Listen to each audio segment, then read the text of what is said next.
Well, thank you all for coming. We're a little late, so I don't want to say too much. I want to, first of all, thank my staff for making the building look as presentable as possible. Maybe my staff can stand up. There's Patty, and who else is here? Diane, and Karis, and Darla. Among other things, Diane's daughter and Darla's daughter helped move the pictures and photos and text and stuff from those hangings in the living room onto our website. So if you go to our website, you'll see all the work of the daughters. And Darla's daughter, Taylor, is over here doing photos for us. Just to cut to the chase of things, we're extremely pleased that Everett native Mike Gregoire could be with us today, First Gentleman Mike. And he was on a tour with the family. Jean Hartley Anderson. Jean, if you could stand up for a minute. I think everybody knows you. And Neil Edward Anderson, granddaughter and grandson. And we have Phoebe. Where's Phoebe? Phoebe is a great-granddaughter. My sister Beth has just arrived with her husband, Elizabeth, who's a great-granddaughter. Okay. My daughter Mary is back there. So we just had a wonderful tour. It was all captured in video, and you'll see it on our website in a little bit. But before Mike leaves for his next destination, we'd like to take advantage of this moment for him to say a few words. Well, Mike. Thank you, Sanford. What a great day this has been. I'm overwhelmed, actually, because growing up in Everett, born at Providence Hospital, 1945. I'm 64. But this is just, looking out here, getting a view of the waterfront, which I never experienced in all my years before. I am very much a history nut, as I'm referred to by Chris at home. I get in trouble at home because it's Chris and Mike. I've known her since I got out of the Army in 1971 and came home to my city, and she was working here. I don't know if you, actually I could probably pick out the building that she was working as a caseworker, and that's how I met Chris O'Grady. So there's just so many memories that I have, and my mom lives out in Silver Lake, and so I could go on and on and on, but what I want to just stop and thank you is for keeping the history of the Everett alive, and such a historical mansion like this. I mean, this is incredible. So thank you so much. So how about a big hand for everybody that's involved with this. Now I've got to get off. Chris, I was unable to watch go to the football game today, and apparently our beloved Huskies didn't do so well. But so I'm going to try to catch Chris in Seattle before we head down to Olympia. But thank you again, and please, I'm just so very proud to be from this. I mean, I think, Veronica, you've seen it in the short time we've traveled around the state, and what's truly amazing is so many centennials that are going on throughout the state. And I know we're so proud of Everett and our hometowns, but if you ever have the chance, Lyman, I didn't know. You know, does anyone here know where Lyman is?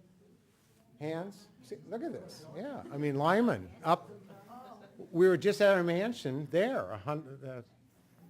So it's incredible. Yeah, and it just go on and on. Well, thank you again. Enjoy. Very much. Joy, and I hope. Thank you. Thank you See you very much. later. By the way, this was all engineered by Veronica over here. Thank you, Veronica. Well, I think Neil, I think I invited you to speak next, I think. Yes. Yeah. Neil, this is Neil Edward Hartley, and Neil is the great-grandson of Roland Hartley. And he and his brother have been very helpful. All the photographs you see in the place have come through the Andersons, through Neil and his brother Edward. Sanford, Yes. my daughter Mary is back there. Where's Mary? Can you stand up, Mary, so we can get a... Why don't you all stand up and we can get a nice video of you? Can you see them, Rick? Okay. Thank you for coming very much. Thank you. By the way, while we're talking about photos and things of that nature, many of you have seen my letterhead over the years, the pen and ink drawing of the Hartley Mansion. Have any of you seen that? Can you show of hands how many have seen that? Yeah, many of you. Who do you suppose drew that picture? Not me. My cousin, Jerry Newport, Jerry, drew that 25 years ago, and we've been using it all the time. I don't know if he ever did get any royalties from that. I have further use for Sanford I'll let you know about. I Okay. have a resurgence in painting and getting back to it again. Thank you very much. Thank you. Well, anyway, Neil's brother Edward is not here today, but we have Neil, and we have his full attention. Neil, go ahead. Okay, well, thank you. First of all, speaking of the picture, Sanford, in the program here, you meant, I think it was the number 2, the photographic collection, and those are the photos downstairs.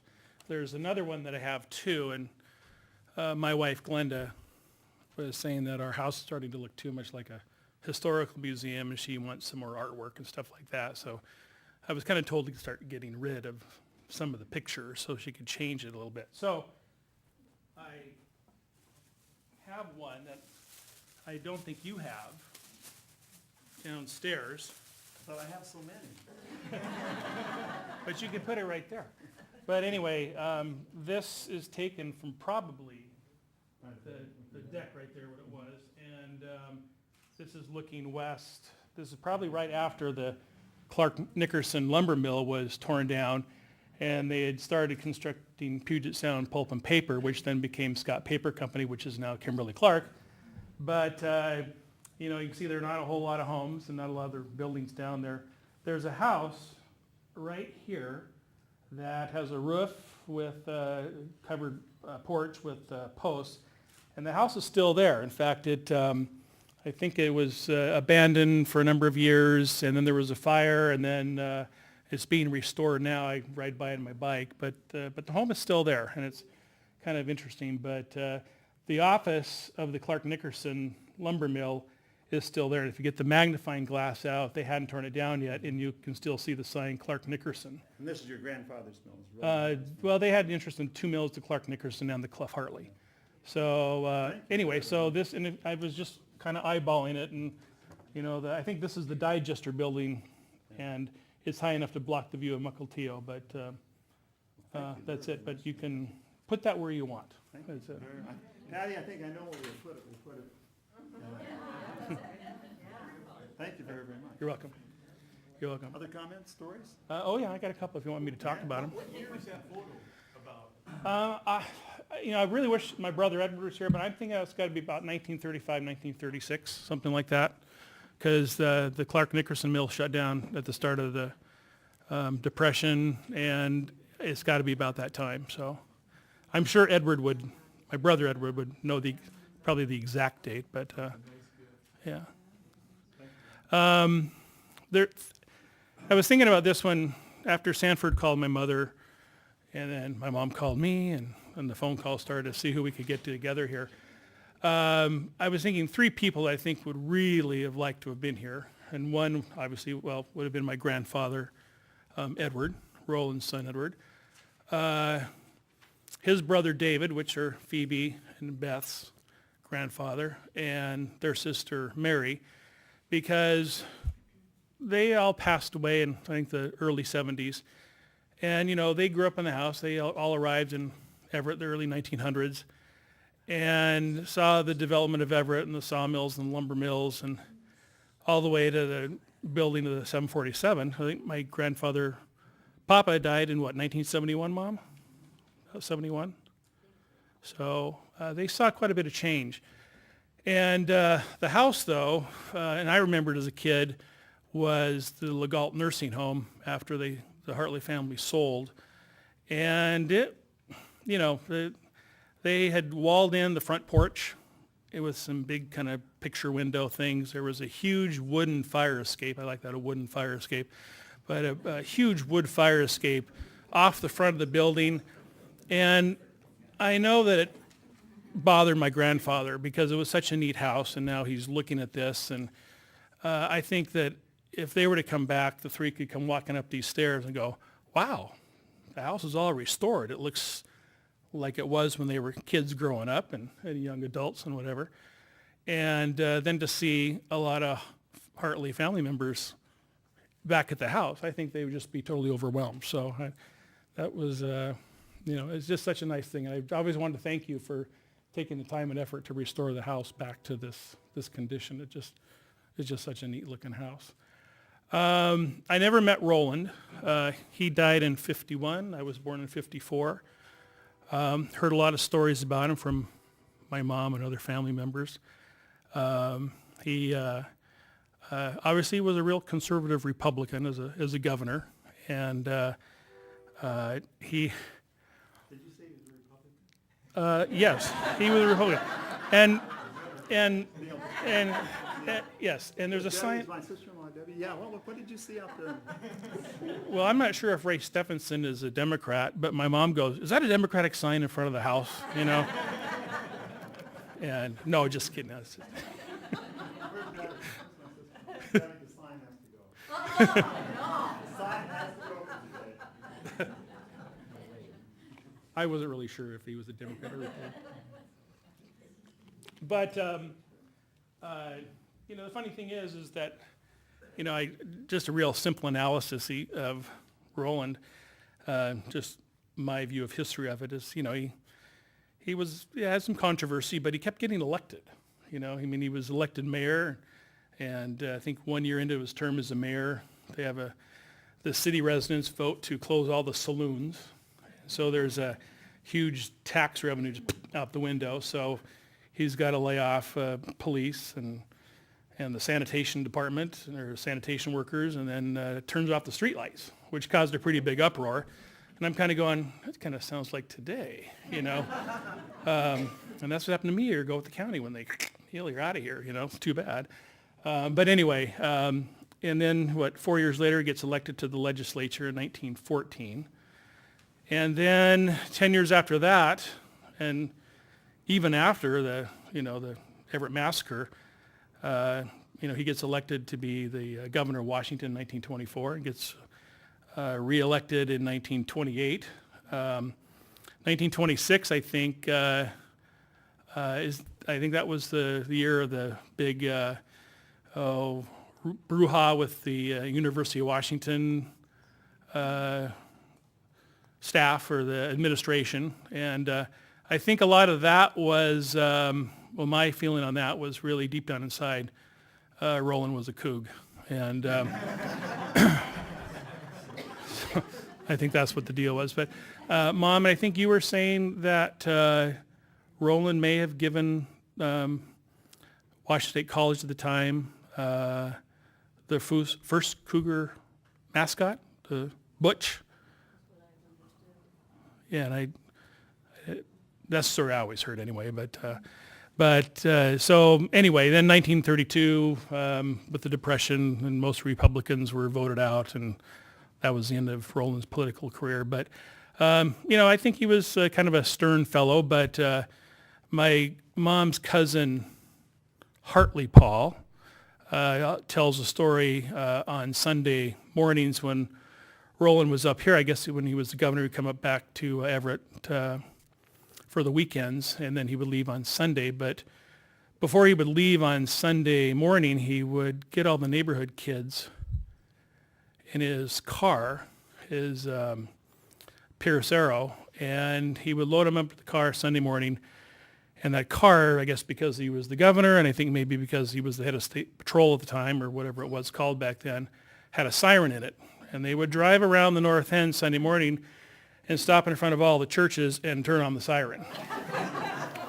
And then for an hour or so, and then drop the kids back off, then he'd head back down to Olympia. So he wasn't all that, tough of a guy, I guess. He was a practical joker.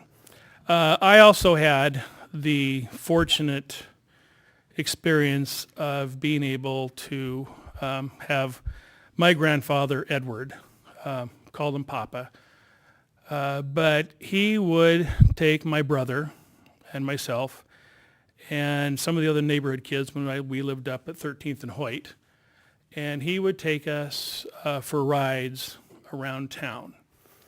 And we would go everywhere, up Hewitt Avenue, out to Mukilteo, and on these rides we'd visit a lot of fun sites for little boys, which would be construction sites. We'd go to the train station.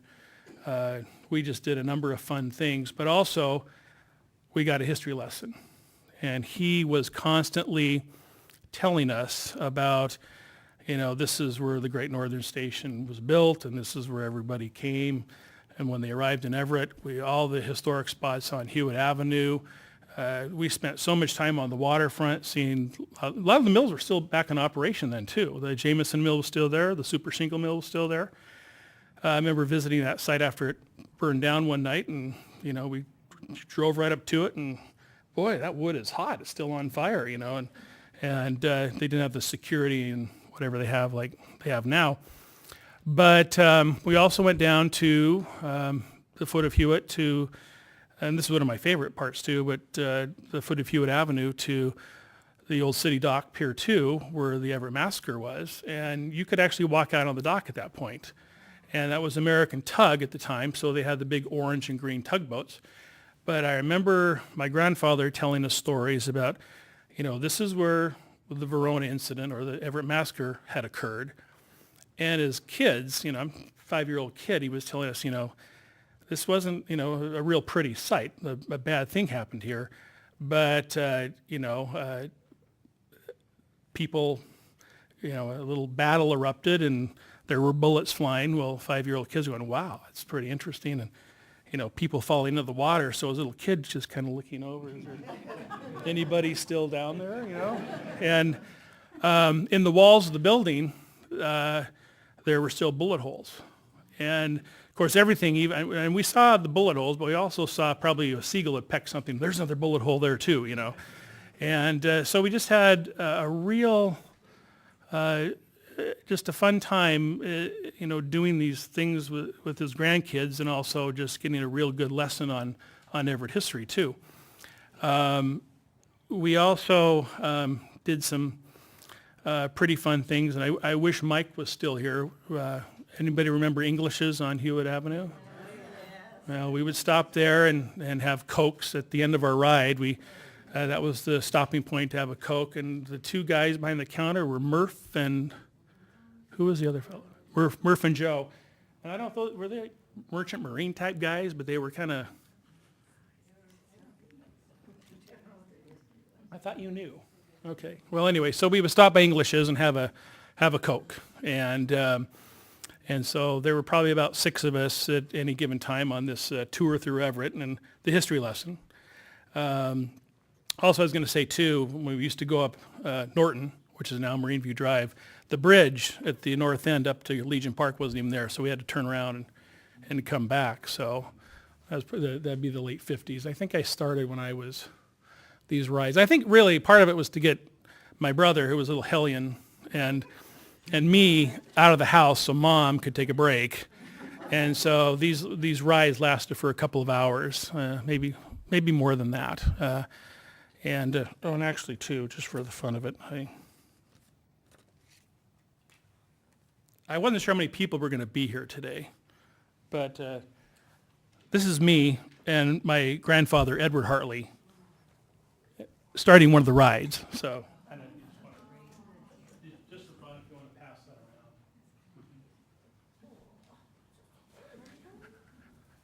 So Edward Hartley was a really wonderful man. He was a lot of fun and did a lot of fun things with us. And I was going to mention this story too. I told my mom I was going to tell the story, and this would be my last story about kind of growing up Hartley too. But she was going, "Don't you dare tell that story." But I thought I would. No,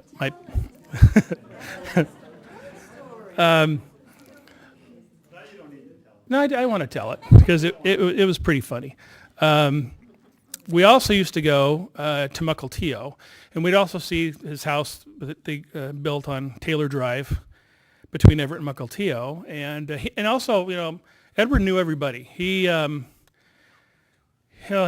everybody in town. One time we used to stand up in the back of his car, and there was a rope along the back of the front seat. This car was like a 1952 Plymouth or whatever. And we'd drive Friday Avenue where it was real crooked. We called it the Crooked Road. And the trick was to hold on and not hold on and, just kind of go like this as the car was at that northern part of Friday Avenue. And the police saw us one day and pulled my grandfather over, and he rolled the window down. We're going, wow, this is really something, Mom's going to like this story. And so he rolls down the window, and he knew the police officer because he came up and said, Mr. Hartley. And my little brother Edward looks at the police officer. Are you going to throw us in jail? And no, I'm not going to do that. But so it was just a fun trip. We also used to get up on 35th Avenue and come down the hills and kind of do that weightless thing when the car would go down like this and and we weren't very big. We were probably just about this tall. But we used to go to Mukilteo a couple of times, well, maybe once every 3 or 4 months, and we'd go to the liquor store. And my grandfather would buy something in there, and he knew the guy in the store. We'd sit in the car, and he would chat with him for a few minutes or two. And then we would come back to, after Englishes, then we would come back to his apartment on 23rd and Colby by Farrell's, the little store by the high school. And we would go in the house in his apartment and, Papa, what is this? What's this stuff? Well, don't worry about it. You can't have it and stuff. Well, please, can't we just see what it is? And, well, okay. So he would line us up, me, my brother Edward, and 3 or 4 other friends that I'm not going to name. And he would he took the cap, and he just filled it up with a little bit. And then he'd go down the line, and it was like this, and it was like, And I have hay fever, and that just cleared it right up. It was just like, whoa. And so it just really, wow. And we just knew. And then you say, everybody, you cannot tell your mothers about this. And so I said, well, we weren't, because why ruin a good thing, And so, these rides with my grandfather probably went on for 5 years, and then kindergarten came, and that was the end of that. So life goes on, and next thing I know, it's about 1998, 1999, and we're sitting around Christmas dinner, and my brother and I were talking about the old days, and that story comes up. And we're kind of laughing about it. Yeah. And I look over at my mom, who's sitting there with her mouth open, going, what? And my father, Edward, did what? With you guys? And And I said, that's right. We never told anybody about this. And she was just horrified that this had happened, and how this really happened. How long ago did it, when was it? Well, back when we were little kids. And so anyway, we just knew that back then if somebody talked or squealed, that would be the end of it. So we never said a word till it came up probably a few years ago. But those, don't try that at home. And it was probably wasn't the best thing in the world to have happened, but everybody survived, and it was just a lot of fun. I had a wonderful time with my grandfather, and he was a great guy. So anyway, I just thought I would share it, and with that, I probably better sit down. So.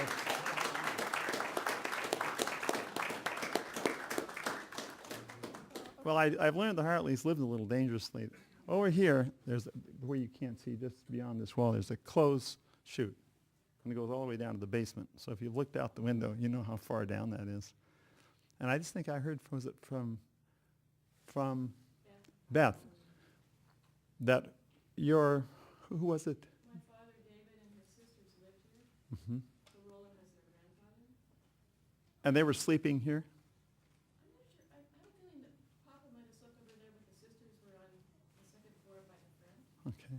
But they all would go down the laundry chute to the basement. Do you understand what she's saying? The laundry chute is like this big. Put out their knees and hands to stop it. Now, And then I guess I'll tell the other story too. Late at night, around midnight, he'd leave his bed and go out the window and go over the roof no, really, and all the way down to his sister's window in the dark. in the dark. And stare at them. And he did that many times. I was a little puzzled as to how you could get into this chute and not go all the way down to the bottom. So, Gene, could you come up and show me how that works?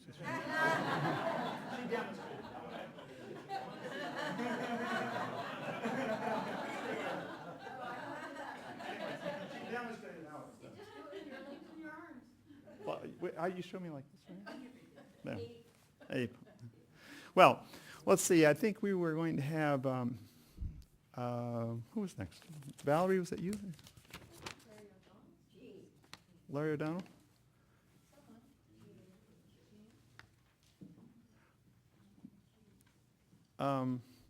Let me run down our little list the way we had it, and then we can come back. Is Larry speaking for the Historic Everett? Okay, you were going to speak for Historic Everett, yeah? Yes, I am. Okay. You want me to go next? Yeah, why not? I'll go next, okay. That's dressed for the Valerie occasion, Steele. aren't I? Yes. Valerie Steele. Hi, thank you, Sanford. Valerie also very kindly was part of a little historical video shoot that we did down in front of my wife's dance studio. And that will appear on the website at some point. But anyway, Okay, give us a thank few you. minutes. All right, I will do.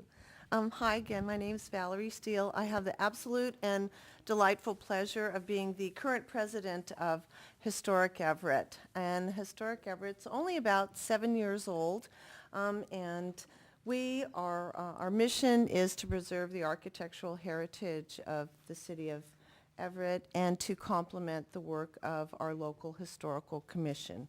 So, and we have a good time doing it, as you can tell. My two friends, Paula McCullough and Marilyn Boyd, and I were at the Arts Council this afternoon for Galapalooza, our girls' night out. So women are encouraged to go and wear vintage clothes if they can, and we could, and we did. And so we encourage everybody to go next year, too. And I would be remiss if I didn't thank Sanford for the millions of things that he's done for our community, not the least of which is preserving this beautiful, beautiful home and bringing it back to its glory. I know it was a lot of work on your part, and I've read the stories on the website. I've heard you tell the stories of finding the windows, and thankfully the house was dismantled and many of the pieces were stored. And there was a great story about one of the front windows that was lost, and you had it replicated, and then you found it again. So that was a good thing. The fact that you've allowed Historic Everett to use the Hartley Mansion as the kickoff for our annual Historic Homes Tour is very much acknowledged, and we're very, very grateful for that.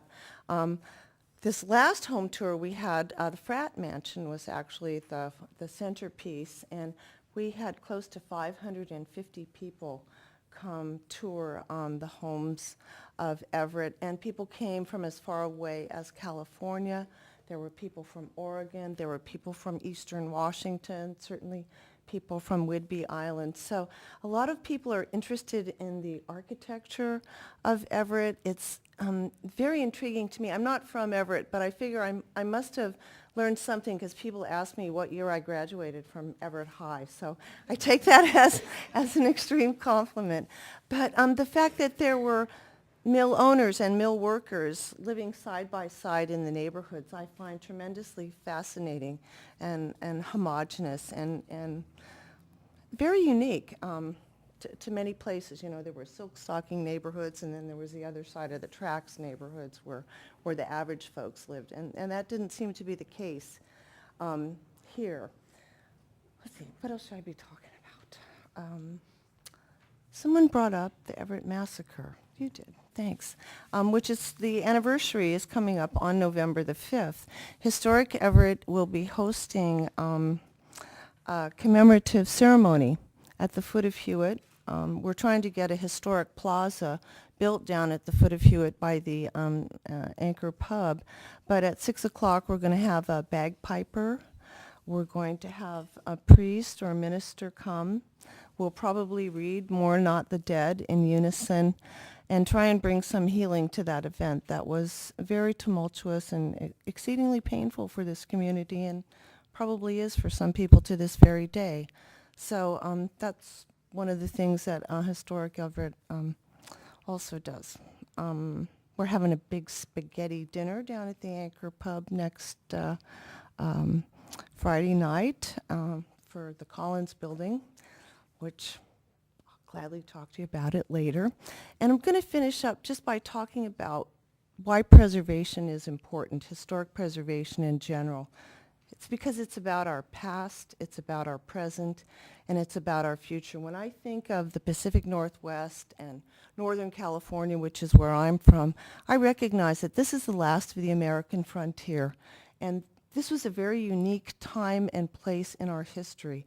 It was, covered a very short period of time, maybe 50 years. When I look at the photographs of the building that's behind Judd and Black now, and I see there was a butcher shop and a haberdasher and a hardware store and the big utility poles with all the wires running. And there are two bicycles leaned up against one of the poles, and it's like, wow, Butch Cassidy and the Sundance Kid could be coming out of there. That's the wild and woolly place that was Everett. So I think it's really important that we remember that. This was the stepping off point to Asia and making the connection through the Panama Canal when that finally opened after World War I was completed. This was a really important place. It was the last real bit of America that needed to be settled, and it did, and with fascinating, wonderful, diverse people. The architectural styles here are everything from Spanish, like our courthouse, like the Elks Club was, to American Four Stars, to bungalows. And in fact, the National Trust for Historic Preservation has approached us to see if there are any examples of American bungalows that might be showcased in Preservation Magazine, which is the quarterly magazine for the National Trust. So that's a tremendous honor for them to be coming to Everett, Washington to look at examples of the homes that are being that have been cared for and are being lovingly restored. Historic preservation is also about the future. About the present. Sorry, I'm zooming off. Because we're living in these homes. We're experiencing the lives of the people that went before us. We're doing the research. We're uncovering the woodwork. We're providing jobs for skilled craftsmen. It's also a form of economic development when you look at the bigger picture, because historic preservation, heritage tourism is big business throughout the country. And when you think of places like the state of Tennessee being a national heritage area, the whole state, it makes sense that we should start to set aside some of our places. God, I'm thirsty. Whose is this?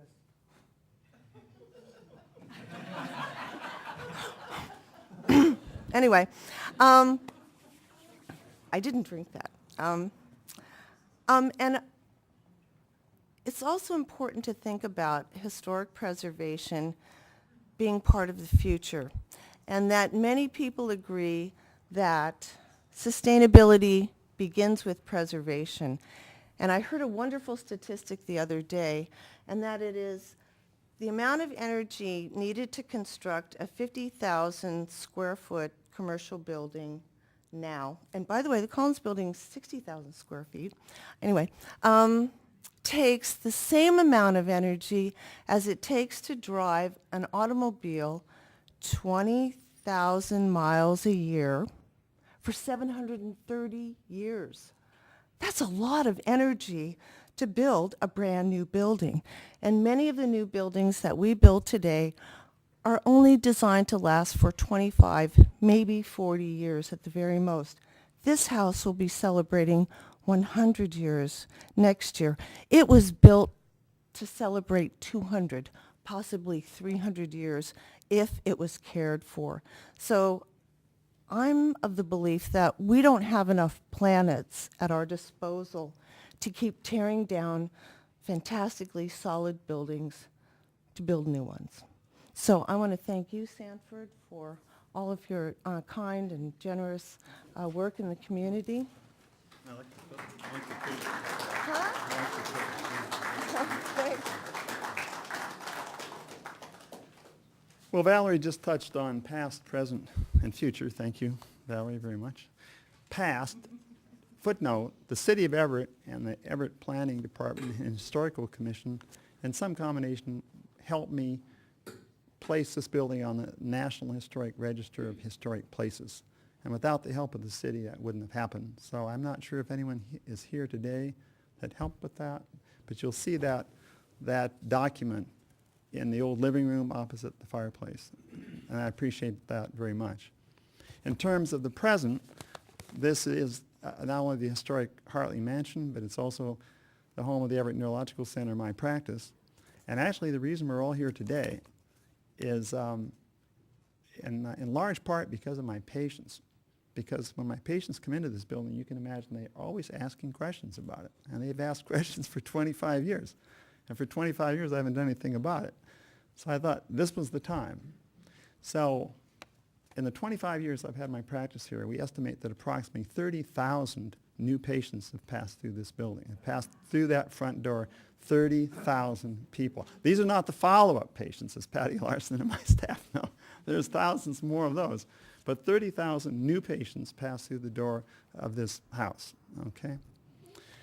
And it's because of them, it's because of these 30,000 patients and their interest in the building that I could see that each one of them was carrying away with them a little tiny bit of ownership, maybe a little spirit of ownership. And I think that sort of thing, Valerie, is what helps preserve buildings. It's when people have a little sense of ownership or commitment to the building.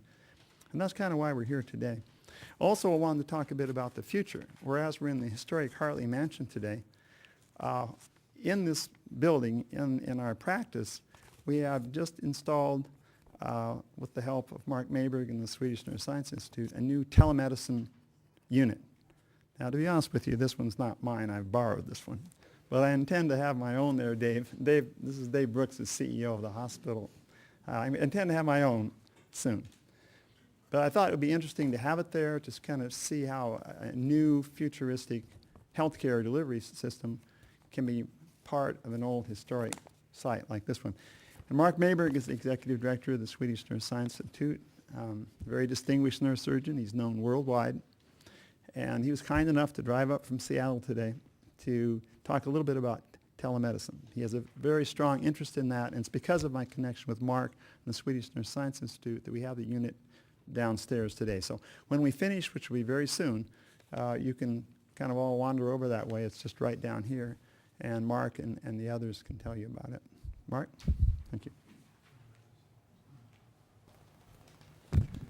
Well, thanks, Sanford. And I have to say that that number that Sanford brought forth is a real number. There are 30,000 people. What he didn't say in his usual modest self is that he's helped all of those 30,000 people. And if you add up all the lives that Sanford has touched in this community, it's pretty remarkable.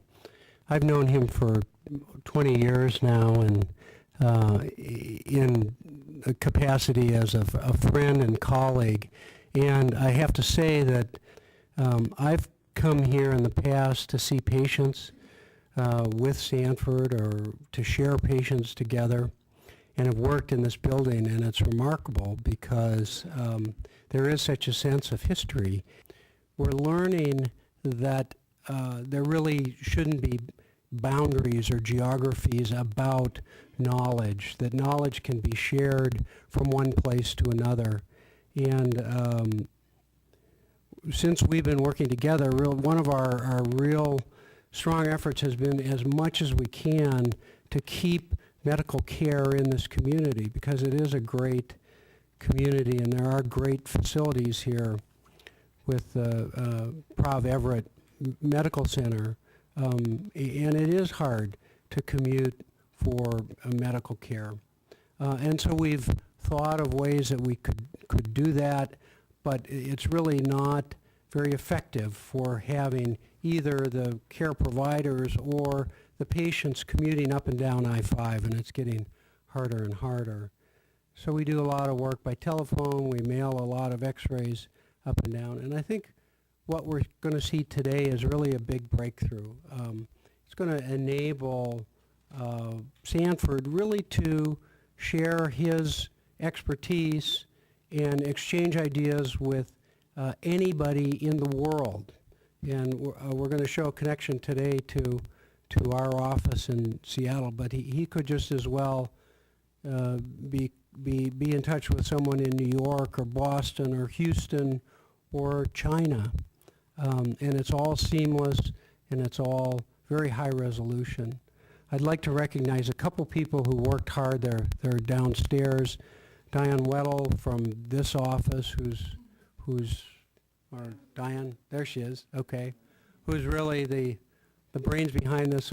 I have to digress a little bit and say, the first time I came up here, I was amazed at the computer system in this historic mansion that had a state-of-the-art computer network, which in those days was pretty rare. And I think Diane has been instrumental in doing that and getting today's demonstration set up. And then Jamil Mack, who you'll see from Swedish, who's another technology guru, and you'll be chatting with your relatives on the other side of the country, and stereophonic sound and high resolution. So thank you, Sanford, for all you've done.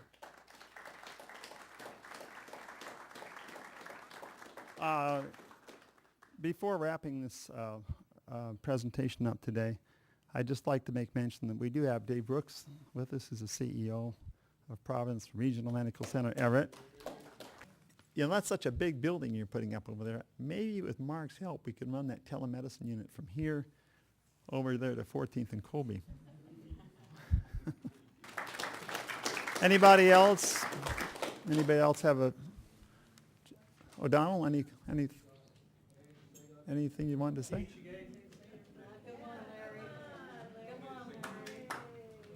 Never have anything to say.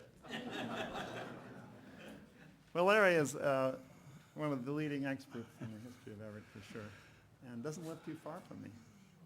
No, as a matter of fact, you said not much time is left, so I'll keep this brief, but one of the things that struck me, I live about a mile on Grand to the south, and one of the features in our house, which is the same vintage as this, is the laundry chute.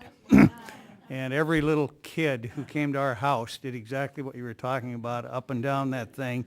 And now when they visit as adults and haven't been there for a while, they always say, "Can we see the laundry chute?"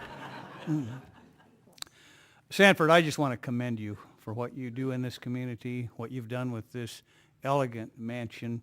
And this is such a symbol of Everett and what went on in this community, because for over 2/3 of a century, Everett was a mill town. That all started in 1900 after the initial effort to have a city of diversified industries kind of collapsed, and people like David Clough and his son-in-law Roland Hartley and their families came out here and created one of the most colorful periods of history that any community could have. And every time that I get an opportunity to pursue something about that history, I find it exciting. And recently, my brother and I had an opportunity to do a little project about the waterfront area, including those many mills that were down there. And obviously, people like Roland Hartley are central figures in that little project that we did. So it's just wonderful to see this place. Every time I come in here, I get excited. And I thank you for the invitation. Just keep up the great work.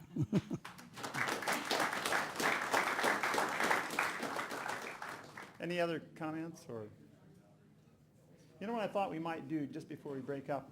Is first of all ask all of the Hartley descendants to come up so we can see all of them standing together. If we could do that. Jean? And Neil? And Phoebe? Can we get everybody?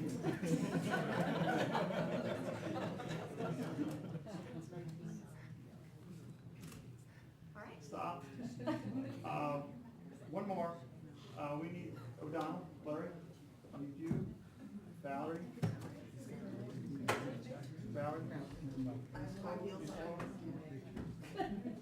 Jerry, you do the picture, please. You get it to you. Come on, we'll have to sit, I think, because we're going to. No, that's. Okay, who else? Jackie? Am I missing anybody? Oh, come on, everybody.